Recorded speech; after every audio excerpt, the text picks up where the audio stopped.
Have you ever sat by the edge of a river and felt a sense of profound peace? The steady ancient murmur washing over you, the cool mist on your skin, the endless hypnotic dance of the current. In that moment, you are connecting with one of the oldest and most powerful forces on our planet. We have explored existences defined by tragedy and isolation, the fleeting tear, the empty wallet, the vulnerable hermit crab. But what if a life wasn't defined by what it lacks or loses, but by what it gives? What if it was born not from a single moment of pain, but from a constant, inexhaustible source of purpose? Imagine an existence that is both a journey and a destination, a life that carves canyons and quenches thirst, that sustains empires and cradles ecosystems, that washes away sorrow and promises a new beginning with every drop. Today, we explore why, in the grand lottery of existence, it may be best to be born as a healing river. Chapter 1. The Humble Ascent. Unlike the violent eruption of a supernova or the gravitational collapse of a black hole, a river's birth is an act of profound humility. It does not begin with a roar, but with a whisper. High in the silent, jagged peaks of a mountain range, its life begins as a single drop of water from a melting glacier, a slow seep from an underground spring, or the gathering of countless raindrops on a mossy slope. It is born nameless, formless, a collection of individual droplets with a shared destiny. It has no grand ambition at its source, only the simple, undeniable pull of gravity. It is a promise of moisture, a potential for life, beginning a journey without knowing its end. This humble origin is the first secret to its greatness. It does not begin as a king, but as a servant, and its power is slowly gathered through its persistent, downward journey. Chapter 2. The Veins of the Earth. As our young river descends, it begins its two most vital and visible roles. It is both a sculptor and a sustainer. It becomes one of the great veins of the earth, a liquid lifeline pumping vitality across the continents. As a sculptor, its power is patient and immense. With the grit of sand and silt as its tools, it begins the millennia-long work of shaping the world. It grinds stone into soil. It polishes pebbles until they are smooth. It carves its signature into the very bedrock of the planet, creating the magnificent, winding valleys and the breathtaking grandeur of canyons. The Grand Canyon is not the result of a single violent act, but the patient, persistent work of a river over 6 million years. The river teaches the profound lesson that true power is not always loud and fast, but can be quiet, relentless, and eternal. As a sustainer, its role is even more profound. The land immediately bordering a river, the riparian zone, is one of the most biodiverse places on Earth. The river is the center of this world. It provides a home for fish, insects, and amphibians. It offers drinking water for birds, deer, bears, and every animal for miles around. Its waters nourish the willows, cottonwoods, and sycamores that line its banks, their roots stabilizing the soil and providing shelter for even more life. It is not just a body of water.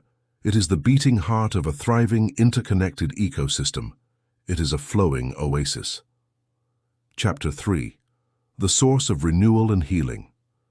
This is where the river truly earns its title as the best. Its very essence is to heal, to cleanse, and to renew. This healing operates on every level of our existence. Physical healing.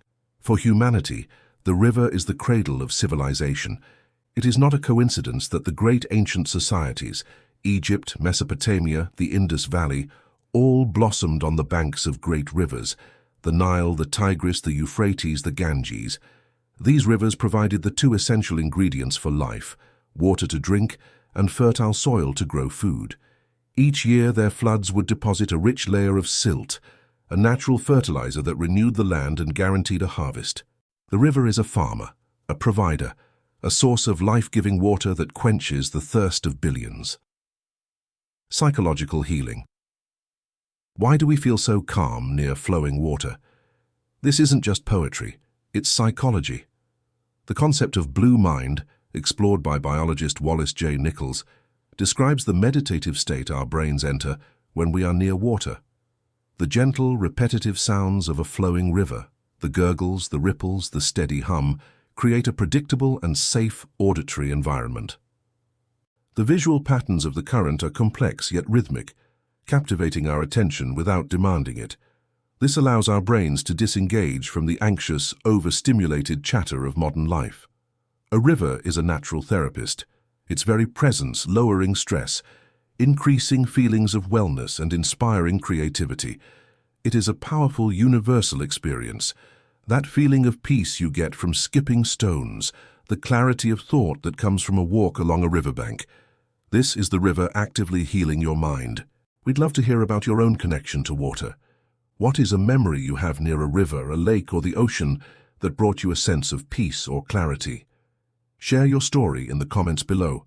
And if you believe in the healing power of nature, show your support by giving this video a like. It helps us continue to create content that celebrates our world. Spiritual healing. Across cultures and millennia, the river has been seen as a place of profound spiritual significance. It is a physical manifestation of the flow of time itself. The Greek philosopher Heraclitus famously said, "No man ever steps in the same river twice, for it's not the same river and he's not the same man." The river teaches us about impermanence, about letting go. To stand in a river is to feel your troubles, your past, your anxieties literally washed downstream, carried away by the current. From the sacred Ganges, where pilgrims bathe to cleanse their souls, to the River Jordan, a site of baptism and spiritual rebirth, rivers are where humanity has always gone to be washed clean, to be renewed, to begin again. Chapter 4. The Grand Pilgrimage and the Eternal Return. Every river is on a pilgrimage. Its ultimate destination is the ocean. This final act is not an end, but a homecoming, a magnificent merger. It surrenders its individual identity, its name, its banks, its unique character, and becomes one with the vast cosmic body of water from which all life on Earth emerged. It gives its fresh water to the salty expanse, completing a cycle, but it does not die. Here, it begins its most magical transformation. Warmed by the sun, its water becomes light enough to ascend. It rises as vapor, a silent, invisible ghost of its former self, and gathers in the sky to form clouds. These clouds drift back over the land, and in an act of profound generosity, the river returns itself to the mountains as rain and snow. It is born again. This is the hydrological cycle, but it is also the perfect metaphor for a life of service and legacy. The river's end is just the beginning of its next journey. Its very nature is to give itself away completely, only to be reborn, to give again. It is an eternal cycle of renewal. Conclusion: a life of selfless service. So why is it best to be born as a healing river? Because its existence is the antithesis of selfishness. A black hole takes everything. A river gives everything. A tear is a symbol of a single moment of sorrow. A river is a symbol of the continuous flow of life itself. A hermit crab's life is a frantic search for a home. A river is a home for countless creatures. Its power is not used for dominion, but for creation and shaping. Its life is not measured in isolated acts, but in a constant, selfless flow of service. It connects the mountains to the sea, the sky to the earth, and the past to the future. It heals our bodies with its water, our minds with its presence, and our souls with its symbolism. To be born as a healing river is to be a journey, a source, and a promise. A promise that no matter how scarred the land, renewal is possible. No matter how deep the sorrow, cleansing can be found. And no matter how final an end may seem, there is always the chance to be born again as rain. Our world is full of these profound stories, written in the very landscape around us. If you want to continue exploring the deep hidden meanings in our world, make sure to subscribe and turn on all notifications so you never miss a journey. Until next time, find a quiet moment by the water and listen to what it has to say.